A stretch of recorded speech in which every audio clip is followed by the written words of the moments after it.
Today we're talking about the diamond industry and lab-grown versus natural diamonds. My name is Josie and I'm a graphic designer, and in 2026 I am doing 26 projects related to sustainability. So this video was inspired by me being pissed off by TikTok comments because I get fed a lot of like engagement, honestly, engagement, marriage, baby videos. I think when you're a woman who has an account on the internet, you are just getting shoved this information. My tinfoil hat is on. I've got a lot of theories about this, but unfortunately I do see a lot of wedding content. So my context for this is within the context of engagement rings. That's why I'm talking about diamonds. It is really amazing the amount of cope that people come up with to justify having a natural diamond. And I am not going to get into the ethical considerations, blood diamonds, conflict diamonds, all of that. That is a really big topic that is very separate. And also things have developed a lot over the past couple decades in terms of how ethical a diamond is and how traceable a diamond is. So I am just going to be talking about the environmental impacts. And people really just say,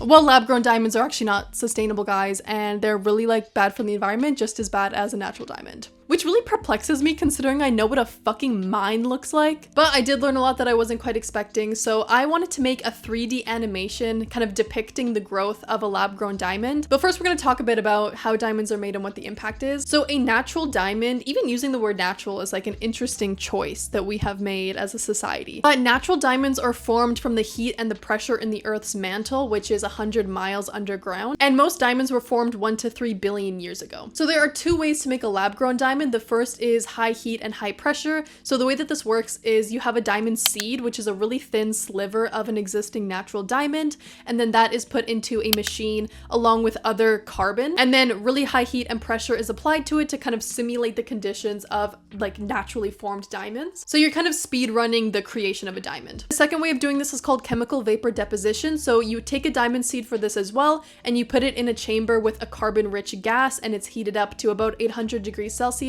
What happens in this case is the carbon sticks to the diamond seed, so you're actually kind of growing the diamond atom by atom. And I'm going to be focusing on this because it's really visually interesting. So we'll talk a little bit about what the diamond industry is like. So about 250 tons of earth is moved to produce a single carat of a diamond. And for context, about 148 million carats were mined in 2018. This is a big part of the physical impact aside from just the energy impact. And another big part of the physical impact is damaging water sources. So diamond mines will pollute water sources and also drain water sources. And this has been an issue in Canada as well as in India, where endangered tiger species were threatened by this water usage. So the actual comparison of energy uses for lab-grown versus natural diamonds kind of depends on the source. There's different reports on this. So a lot of the lab-grown diamond industry is in India and China, and they use fossil fuels. There was a report in 2019 saying that a lab-grown diamond produces 3 times the amount of emissions as a natural diamond. However, this did not take into account the full lifespan of a mine as well as the exploration process. And that study was conducted on behalf of the Diamond Producers Association. So check your sources, guys. I did find another report saying that it takes 57 kilograms of greenhouse gas emissions to produce a single carat of natural diamond. And if you use clean energy, it takes 0.028 grams to produce a carat of lab-grown diamond. It takes between 250 and 750 kilowatt hours of energy to create a lab-grown diamond. And for reference, the average house in the United States uses about 30 kilowatt hours of energy per day. One thing to remember though is that diamond labs can be made in different countries and established in different places and use different energy sources. But a natural diamond mine can only be in places where diamonds naturally occur. So I do think if you are choosing a lab-grown diamond purely for the environmental reasons, to actually look into where the diamond is being produced and what kind of energy source is being used in the laboratory, and that's kind of the safest way to go about it. But that's a little bit of information on diamonds, and we can get into my design concept now. I wanted to do a 3D animation depicting the creation of a diamond, and I was inspired by this. Normally when I do these projects, I'll have mood boards and different things, but I just saw this and I thought it would be cool to do something that is 3-dimensional yet flat shading. So something that's a little bit kind of conceptual, but not fully conceptual. It's still kind of telling the story. And the universe that I wanted this to live in was when you're reading an editorial or an online editorial and they have editorial animations or images to go with it. I recorded a good part of the process in real time, so we're gonna jump into Blender now and I will explain everything that went into this. I'm coming at you from the Blender workspace. I thought that I would do this kind of real time because I don't usually do it this way, but I have a vision in my mind, so I've already modeled this little diamond that I have here. So my vision for how this is actually gonna play out is it's gonna start with the diamond seed. So the diamond seed is gonna kind of spin because it's just a a flat plane. Just gonna kind of spin and then sort of flatten out, and then the crystals are gonna stick onto it. And after that, they're gonna move away, kind of move outwards, and then the diamond is gonna appear in the center. And for the shading, I wanted to do it kind of flat and I don't know, just like different from what you would expect for a diamond, or maybe like mix up the shading. I'm not quite sure. So we're gonna play around now. I feel like there's a way to do this with some sort of particle system. I don't know the first thing about a particle system. I've gotten this far. I'm gonna start with doing this plane, and I'll check in with you guys like as I go.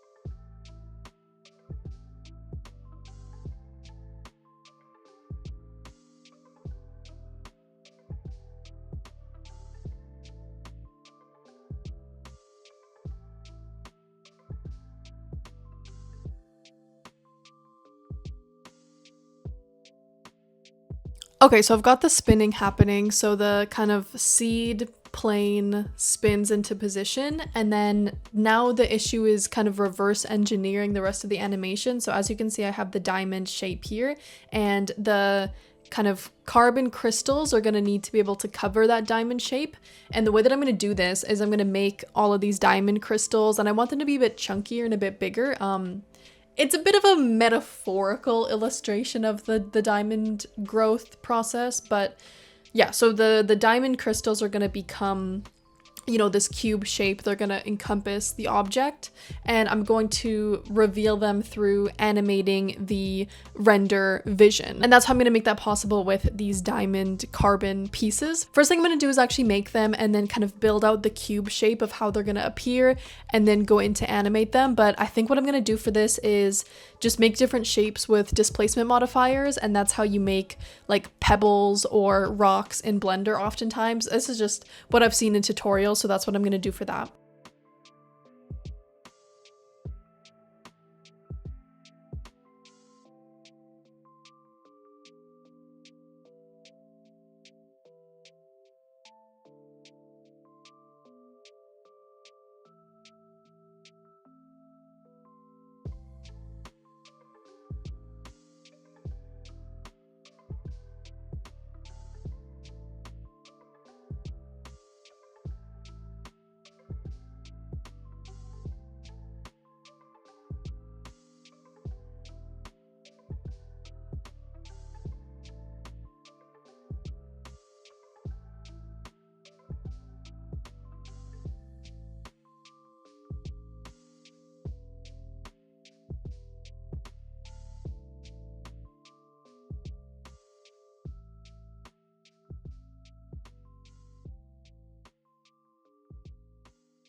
Okay, it's looking like this is actually taking me a really long time, so I'm just gonna jump back when I'm done and I'll time lapse this for you.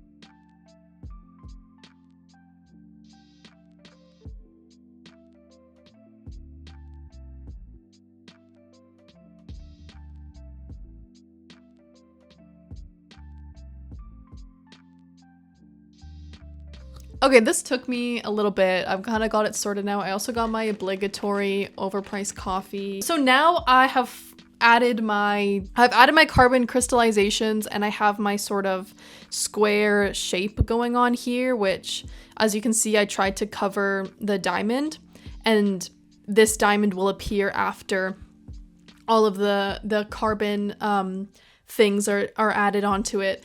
Sorry, it's hard for me to explain this. But yeah, so the diamond will appear after that once they're moving out of the frame. And I've already animated on the side here, you can see I've inserted a keyframe for the rendering. So right now all of these are keyframed to be disabled in the render view. And that is going to be happening at the start of the animation when the square comes in, turns down. You're not going to see any of these crystals. So now the crystals are going to get animated to appear in the frame, and I'm just going to go honestly just like one by one and try and see when I want them to appear.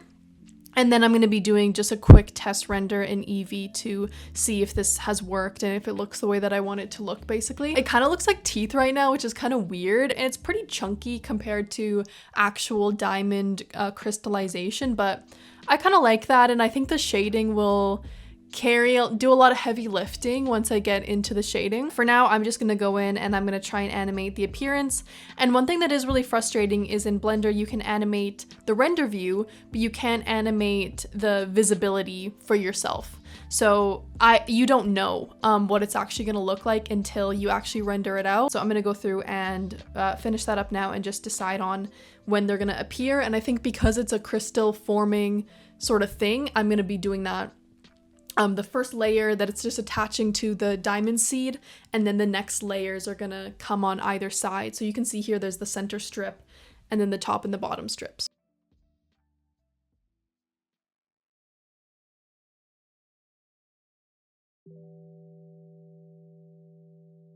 I've done the task of animating the visibility for all of them, so I'll show you my test render now. This was just a quick one in Eevee, and it is really fast. I think it's going too quickly, so in After Effects, when I compile my final animation, I'm just gonna add a slow-mo to that section. I feel like that's so bad to do. It's like a stop motion thing anyway, so it doesn't really matter. And next, I'm going to toggle off the visibility for the plane, animate the visibility for that, and then now I'm gonna do the moving out of the crystal object. So they're just gonna kind of leave the seed, leave the diamond, and inside is going to be the diamond shape that I modeled before, and it's going to be kind of spinning. I'm going to use a force field for this and play around with the settings to see how that works. I'm going to wrap this up on the voiceover because a lot of this was quite tedious and not very entertaining.